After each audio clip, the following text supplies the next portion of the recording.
here we are, weekly walking. I am here with Matt Yalowitz. I don't even actually know your official title at this point. Yeah, we don't do titles. We don't do titles at Stripe.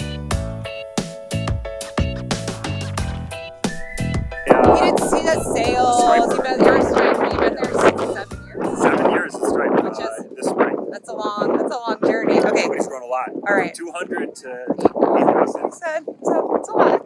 Kind of a lot of people at this point. So we are here on Treasure Island, which I will be honest, I didn't even know existed as a place.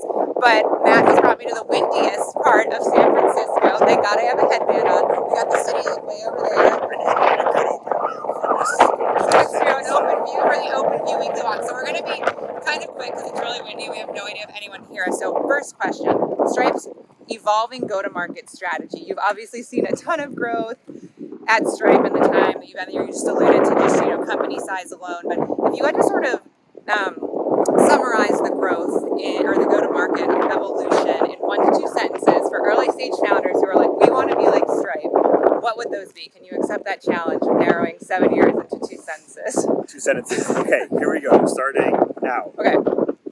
First sentence. Humble but ambitious. Yeah. Something we talked about a little bit earlier. Yeah. It's an ethos at Stripe for not only how we hire people at the company for humble but ambitious people, but it's how we speak up with customers. That's the first sentence, humble but ambitious. Yeah.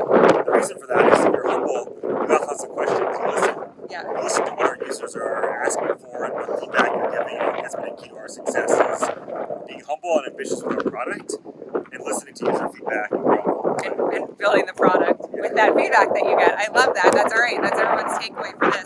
Next question for you. We did a killer article around what politics and sales have in common. So fun fact, Matt was actually in politics before he joined the dark side of the tech world. So what do those 2 things have in common? What, did you take from politics that you brought to your sales career and kind of vice versa? I think a lot of it goes back to listening.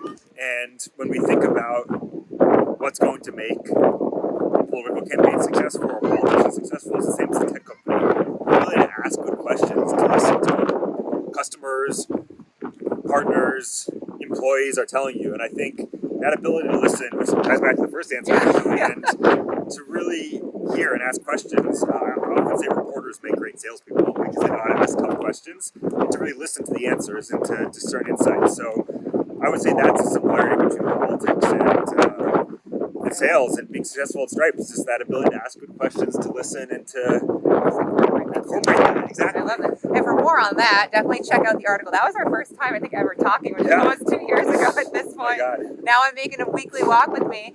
And last question, you are from the East Coast. You lived on the East Coast. You now live on the West Coast, so everyone knows what's coming here. Which coast? So here's my hot take. Yeah. Neither coast. Neither coast. Midwest. Midwest? I think we think too much about the East Coast or the West Coast, and a lot of great tech stuff happening in the Midwest. That's true. So everyone go Stripe, there. we're thinking about how to help businesses in the Midwest and in the heartland. It's not just the big tech hubs. So maybe it's Chicago or Omaha or Ohio, yeah. Ann Arbor, Michigan. In Ann Arbor, where Matt met his husband. A big shout out to Cameron here. Ooh, happy birthday, Cameron. Happy birthday, Cameron. And weekly walk viewers. We'll see y'all soon. Bye, guys.